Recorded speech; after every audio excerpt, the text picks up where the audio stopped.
twongeye kubasuhuza inshuti bakunzi ba radiyo urumuri, dukomeje kubaha ikaze muri gahunda zinyuranye.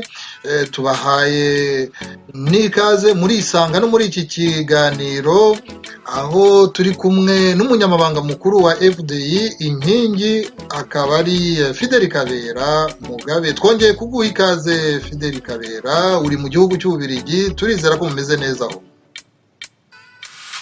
Urakoze cyane Jean Claude, turi aho tumeze neza hano mu Bubiligi. Urakoze cyane rwose kuduha aka kanya kuri radiyo urumuri, kuko turagira ngo muri FDI inkingi ndetse nawe ku giti cyawe murakurikira cyane muri iyi minsi hongeye kuvugwa by'umwihariko ku bijyanye n'ubwicanyi ndengakamere bwabereye muri Repubulika ya Demokarasi ya Kongo, by'umwihariko icyitwa Zaire. Uwakomye imbarutso ariko mu buryo bwo kugira ngo akangurire isi yose kwita kuri icyo kibazo ni Dr Denis Mukwege, ni umuganga w'umukongomani wanahawe cya gihembo cyitiriwe Nobel mu mwaka w'2018. Yongereho guteza akamo avuga ati hari iperereza ryakozwe mu rwego rwa Loni, rirya bise mapping report. Aravuga ati nibarivane mu kabati aho riherereye ku cyicaro gikuru cya Loni i New York muri Leta Zunze Ubumwe za Amerika, asaba ko hashyirwaho urukiko mpuzamahanga mpanabyaha kuri Repubulika ya Demokarasi ya Kongo kuri ibyo byaha, kuri ubwo bwicanyi ndengakamere bwahabereye. Uretse abakongomani bahaguye ni nabo benshi, kuko nyine byabereye ku butaka bwabo, ariko n'abanyarwanda bari barahahungiye harimo benshi bahasize ubuzima. Mwe muri FDI inkingi Fidel Kabera, musanga ibi bintu ibingibi byavuzwe na Dr Denis Mukwege, musanga bishoboka mu gihe bamwe mu bakekwaho kugira uruhare muri buriya bwicanyi ndengakamere bakiri mu butegetsi? Ko mu ntambara zahabereye byageze n'aho zirundamo ibihugu bigera ku 9. None mu gihe bamwe mu bakekwaho ubwicanyi muri kiriya gihugu cya Kongo baba bakiri ku butegetsi, mwebwe muri FDI inkingi musanga bishoboka ko bwa butabera, kwa kurenganura abantu Dr Denis Mukwege avuga ko harimo n'abanyarwanda, musanga ibyo bintu bishoboka? Urakoze cyane Jean Claude.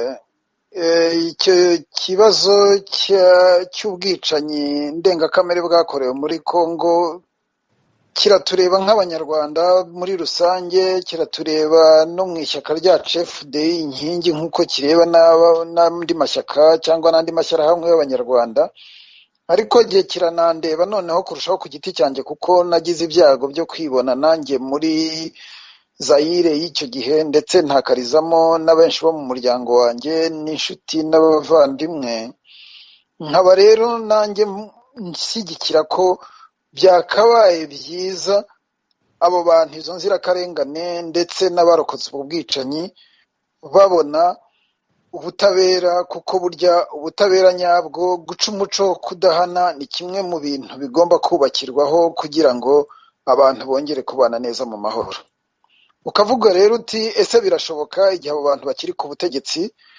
Niyo mpamvu mu kiganiro cyanjye nawe ndetse no mu byo tuvuga buri gihe muri FDI inkingi, tuvuga tuti mu Rwanda hakwiye kujyaho ubutegetsi butanga ihumure, ubutegetsi buhumuriza abanyarwanda bose.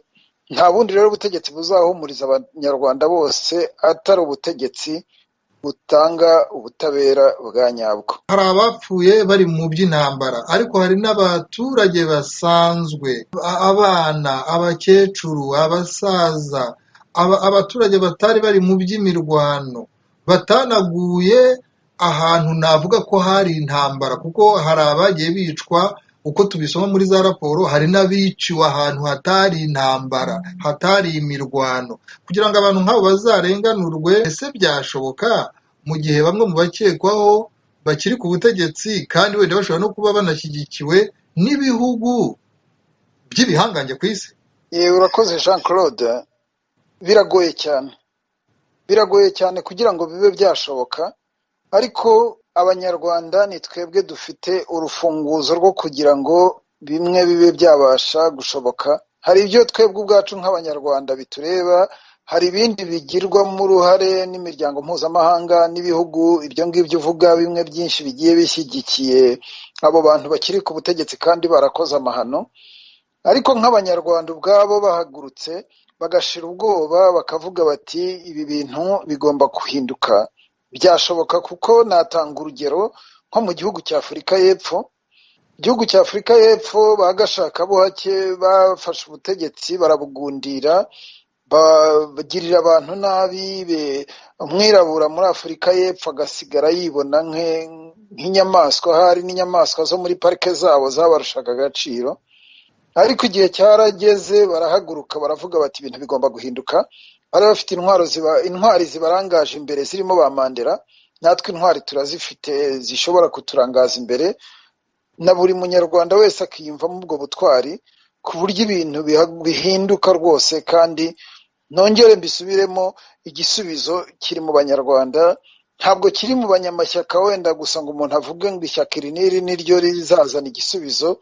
Oya, igisubizo gifitwe na buri munyarwanda wese ku giti cye, uzazana imbaraga z'akazihuza n'iz'undi munyarwanda, twese tukazamura akaboko tukabwira bariya bantu tuti igihe ni iki, n'ayo mahanga nabona abanyarwanda bahagurutse nayo azagera havuga ati aba bantu abaturage babeshya babakuyeho amaboko, mureke ibintu bigire bihinduke. Ese ubundi Fidel Kabera, nk'ubu ngubu habaye hari ababashije kumenya yuko hari abari gusaba kurenganurwa kw'abarenganiye hariya muri Kongo barimo n'abanyarwanda, akabyumva muri iyi minsi bivuzwe cyane n'uriya mukongomani Dr Denis Mukwege wahawe igihembo cy'amahoro cyitiriwe Nobel, akaba aribwo akibyumva, yumva yuko abantu babyitayeho. Mwebwe muri FDI inkingi, nkawe nk'umunyamabanga mukuru ukurikirana ibintu, wamusubiza yuko koko aribwo byatangira guhagurukirwa? Wamubwira ko nta banyarwanda baba barahagurukiye iki ngiki, baba barateje akamo, baba baragerageje kwandika no kuvuga no gusaba yuko ibi bintu byagira icyo bikorwaho, na mbere yuko iki gihangange Dr Denis Mukwege ateza akamo? Twaramubonye rwose ajya mu nteko nshingamategeko y'ibihugu by'i Burayi, yahavugiye ijambo mu buryo bwa video conference, kandi arumvwa koko, n'ikimenyimenyi nuko bahise bashyigikira ibitekerezo bye. Wabwira abantu yuko abanyarwanda bo hari icyo bari barakoze? Abanyarwanda nabo ntabwo bicaye ubusa, kubw'amahirwe ijwi ry'uriya munyekongo Dr Mukwege ryarumvikanye cyane, kubera yuko afite n'ibindi bikorwa yakoze, ndetse na kiriya gihembo yabonye rwose agikwiye cyitiriwe Nobel kubera ukuntu yitangiye gufasha abantu muri kariya karere.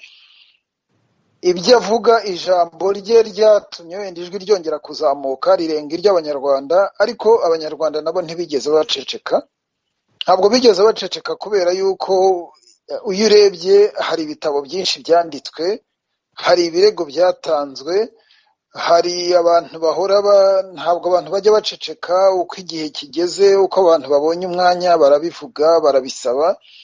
Ikibazo gihari kandi wenda umuntu agikomeza guhangana nacyo, n'uriya Dr Mukwege nawe atarabasha kurangiza, nubwo ijwi rye ryumvikana kurusha iry'abanyarwanda, nuko hari bampatse ibihugu benshi bagishyigikiye abo bantu kubera inyungu zabo bwite cyangwa kubera inyungu z'ibihugu byabo, bagakomeza gupfukirana ibyo bintu. Nk'ubu iriya raporo yarasohotse, imaze imyaka 10 mu kabati, nta muntu yifunguye, kandi ijya gukorwa barabibonaga neza. Hari n'izindi zakozwe mbere yaho z'imiryango idafite aho ibogamiye, n'abantu ku giti cyabo bagiye babyandika, abanyamakuru babikozeho igitabo nk'uriya witwa Judy River, nawe bamereye nabi. Abanyarwanda baranditse baravuze, abanyamahanga banyuranye baranditse baravuze. Uyu Dr Mukwege arakoze cyane kuza yunganira nawe. Nicyerekana ko hari umugabo wigeze kwishakamo igifaransa aravuga ngo les faits sont têtus. Nicyerekana ko ukuri kurahari, kandi igihe kizagera ibintu bijye ahagaragara.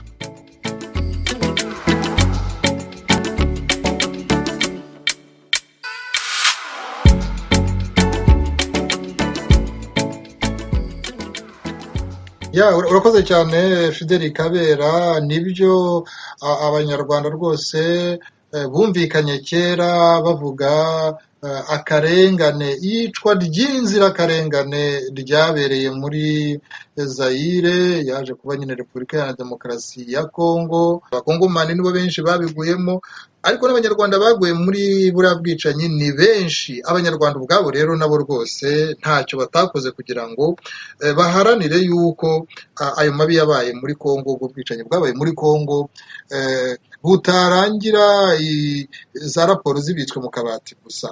Hari ikindi kintu gitangaje ari nacyo tugiye gusorezaho, numve icyo ukivugaho, kuko kiraza gutuma mu kwanzura tuvuga yuko burya iyo abantu bavuye mu marorerwa nk'ariya bakwiye no kureba imbere kugira ngo hatazongera kuba ibintu nk'ibyo. Biratuma nkubaza iki kibazo cy'uko hari abategetsi b'u Rwanda baherutse kuvuga ko nta bwicanyi bwakorewe impunzi muri Kongo.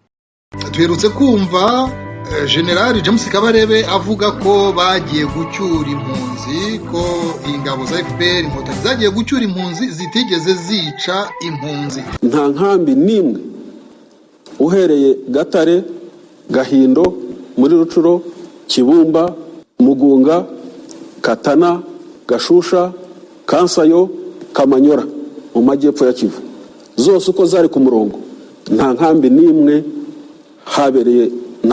yabereyemo imirwano, nta nkambi n'imwe yatewe. Icyakozwe n'iki?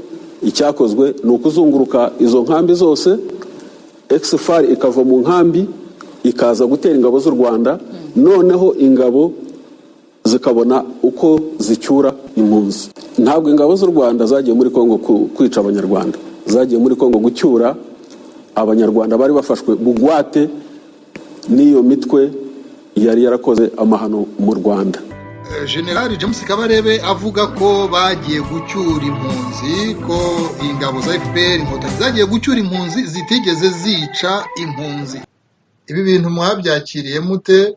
Fidel Kabera, watubwiye yuko uri mu bantu bahahungiye, ufite abantu b'umuryango bawe bahiciwe, ariko kumva wowe ntabwo uri nk'abandi, nk'uko nabisoma mu gitabo, nk'uko nabireba muri za videwo gusa, mu mafoto, wowe ni ibintu wiboneye. None kumva abantu bahakana ko nta bwicanyi bwakorewe impunzi, ubwabyo mwabyakiriye mute nko muri FDI cyangwa nawe ubwawe, ubwabyo bigaragaza iki? Fidel Kabera. Urakoze Jean Claude, nyemerera nge ngusubize noneho nkanjye ku giti cyanjye ntanavugiye FDI. Biriya bintu uko mbyakira nta kundi nabyita ubushinyaguzi. Ni ubushinyaguzi kubera yuko umuntu, reka muvuga izina, umuntu nka Kabarebe witora niwe nigeze kumva mu minsi yashize avuga ngo bagiye mu nkambi bacyura abantu ngo nta n'isasu baharasiye, akavuga gutyo azi n'amahano bahakoze. Ni ubushinyaguzi. aba ari nko gusonga, ni nko kubona umuntu wakomeretse ukagendaho kugira ngo umwomore ku gisebe, ahubwo ukagenda ukashingamo igiti cyangwa ukagira gute. aba arimo gusonga abantu yababaje, yashinyaguriye, aba arimo gusonga abantu yiciye. Biriya ntaho bitaniye na ba bandi bamagana bavuga ngo bapfobya jenoside yakorewe abatutsi. Abantu bose jyewe ndagira ngo mbivugeho, nemera ko habayeho jenoside yakorewe abatutsi, ndanayamagana, n'abayikoze bagomba kubibazwa. Ariko ibyo Kabarebe akora ni uko no kuvuga ko na Kongo yakosheje ngo bukomye rutenderi ngo nawe ubuhakanye jenoside, ntabwo jyewe bizambuza kubivuga, hamwe n'abandi bafatanya nawe. Biriya ni ubushinyaguzi bakorera abanyarwanda. Ariko iriya leta nkeka ko mu byo yubakiyeho bishobora kuba birimo kumva ko itegeka abantu, si n'abitegeka gusa, ari abitegeka, ari n'abikoresha, bashaka kugendera ku kintu buri gihe cyo kumva bashyize abantu mu kintu nakwita complexe. Sinzi uko nakivuga mu Kinyarwanda, sinzi niba wanyunganira undushije ijambo umuntu yabivugamo, gushaka gushyiraho abantu ipfunwe ngo bajye bagendana ipfunwe runaka, uwo bataribonyeho bakarimuhimbira kugira ngo ajye agenda buri gihe ahari yubitse umutwe cyangwa akoma amashyi. ibyo rero nabyo bijyana no gushyira abantu mu ipfunwe no guhora babicanye n'agahinda hari kugira ngo batinye no kubona n'ibindi bitagenda babivuga. Igihe kinini yayoboye ingabo z'u Rwanda zari muri Repubulika Iharanira Demokarasi ya Kongo no kuva na mbere yaho ikitwa Zaire. Muri ya myaka ingabo z'u Rwanda zoherejweyo, hari igihe kinini rwose yari aziyoboye. Mbese yavuga yuko nta bwicanyi bwahabereye, ni nk'aho avuga ati ngewe nari mpibereye, ngewe General James Kabarebe. Nibyo rwose, kuko agezeyo yanazibereye. Nkeka ko Kongo ikimara gufatwa bamaze gukuraho Mobutu niwe wabaye umugaba mukuru w'ingabo z'icyitwaga Zaire, cyahise gihinduka Kongo icyo gihe. Bivuga ngo ibyakozwe byose si no kuvuga ngo yarabimenyaga, ahubwo yari abizi, kuko hari byinshi byakozwe bigaragara ko byateguwe neza kandi biri mu bugome bw'indengakamere. Twazanabiganiraho ushaka ko nabonye hari n'abandi mwabiganiriyeho baguha amakuru arambuye. Ahubwo noneho tubwire, ubona byafata yuko abantu babihakana, noneho hakaba hagira n'abantu babyemera? Hari abo ashobora kubyemeza kubera yuko sinzi niba abantu bose bakimubonamo ubutwari, kuko bavuga ko ngo ari mu bahagaritse jenoside yakorewe Abatutsi, bigatuma hari abantu benshi bamubonamo ubutwari. Wenda ibyo avuga, abo bamubonamo ubutwari baravuga ngo nibyo koko ntashobora kutubeshya, ariko ni nk'umwana babwira bati umubyeyi wawe yakoze ikintu iki n'iki, kuko burya abana bideyariza ababyeyi babo, ugasanga iyo umubyeyi ahemukiye umwana akabyitwaramo nabi kugira ngo ubyumvishe umwana abyemere biragora. Nawe rero ibyo avuga nkeka ko hari abantu bamubona nk'intwari bashobora kubona ko ibyo avuga ari byo, ariko wenda nawe arabizi, cyangwa ariko ndagira ngo wenda nanabibwire n'abandi. Ibyo akora kuri we nkeka ko abashaka ashobora kuba byaramuteye, sinzi niba umuntu umeze nk'uriya aba agifite umutima wagira n'igikomere, kuko kugira ngo burya umuntu agire igikomere ku mutima nuko aba akifitemo ubumuntu. Ariko ibyo avuga sinzi uko nabyita, wenda abantu bamenyereye bazobereye mu bintu by'imibereho y'abantu nuko umutwe w'abantu hakora bashobora kubisobanura kurushaho, ariko ni ibintu yishyiramo agomba kuvuga kenshi nawe ubwe kugira ngo yumve yisubijemo ubumuntu, cyangwa se nawe ubwe yiyumvisha ko ubwe yikonvenka ko bitabayeho, ariko birazwi neza. N'ababwira Abanyarwanda benshi, harimo abantu benshi barokotse ubwo bwicanyi cyangwa bafite bene wabo baburokotse n'ababuguyemo ku buryo babashije kubona amakuru. Hari benshi babyemera, ariko abatabyemera nkeka ko aribo benshi kandi ababakomeretsa cyane, kandi nkaba nkeka ko no kubakomeretsa gutyo bigira ingaruka zikomeye, bishobora kugira ingaruka kuri abo bantu, ariko nabo ubwo bishobora kuzamugiraho ingaruka.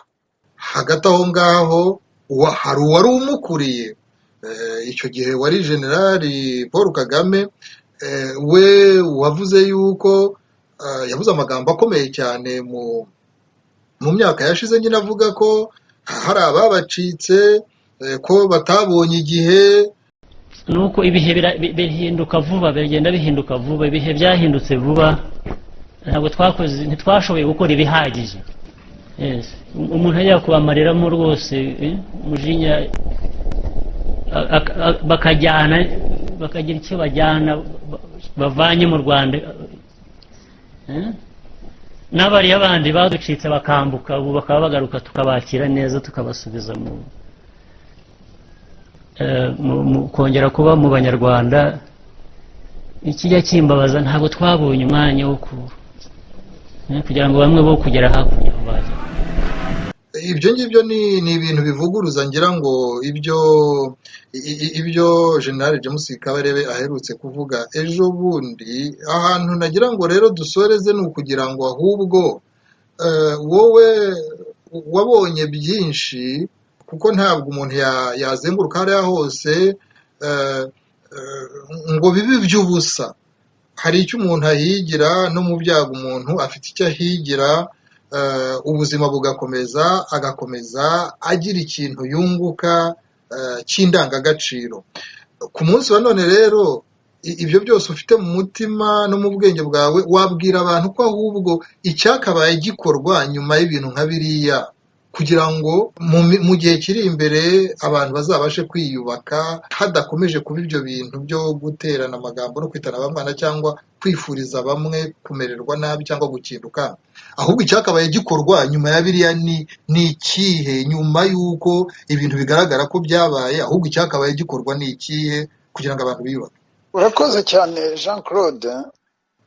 Ikintu dukwiye gukora mu banyarwanda kugira ngo tubashe gukura isomo mu byabaye ni ukugira igihugu cyubakiye ku bumuntu, ni ukugarura ubumuntu mu ndangagaciro z'umuryango nyarwanda, kuko ubutegetsi dufite ubu ngubu busa naho icyo kintu butagitekerezaho. Mu banyarwanda hasigaye habamo urwikekwe kugeza ubwo umubyeyi yikeka umwana we, umugabo akikeka umugore we, ugasanga nta bumuntu bukiri mu bantu.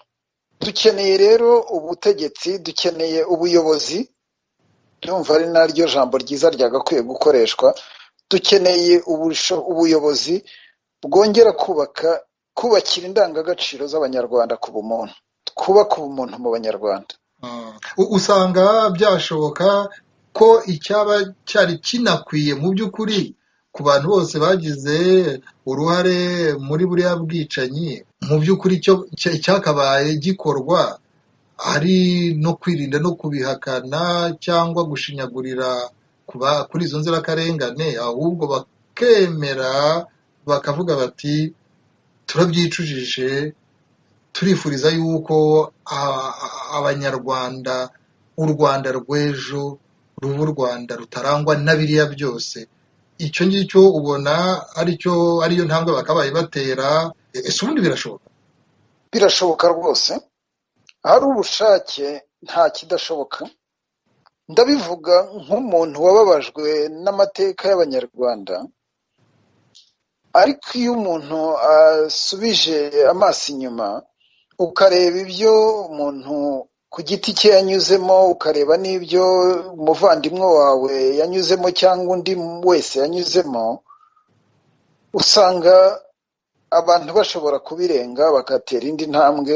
Ariko kugira ngo babashe kubirenga bagomba kubona ubibafashamo, nta wundi wakabibafashijemo rero atari umuyobozi mwiza.